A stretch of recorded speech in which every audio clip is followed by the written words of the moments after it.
Students were put in handcuffs. Our 10th grader was, our 11th grader was, and their mother.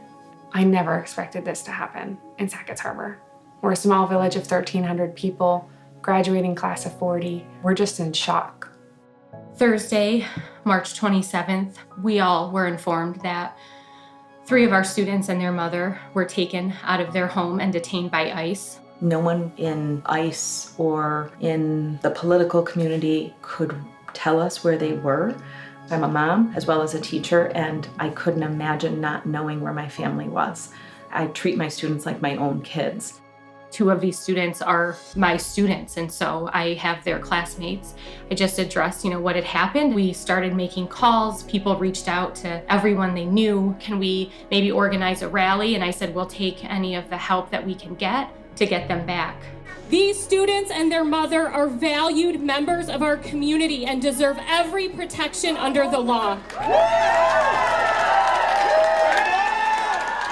Tom Homan lives in this community and is a community member. So when people are calling out to Tom Homan for help in this situation, it wasn't a publicity stunt. It was because of a legitimate connection to somebody who happened to be in power, and they were calling out to him as family members, friends, neighbors. I do think that unfortunately it is happening everywhere. It is very different when it is your family. Bring them home! And they were going through the immigration process. They had reported to all of their court hearings. That is particularly hard to understand because they want to do it right.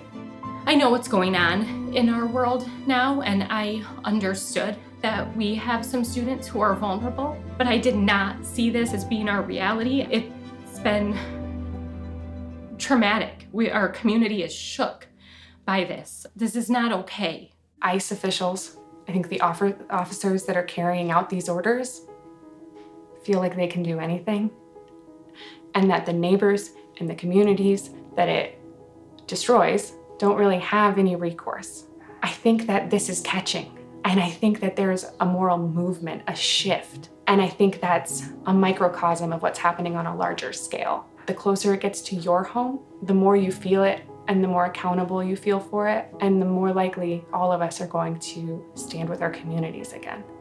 We want our kids back, and I hope that no other community has to experience this.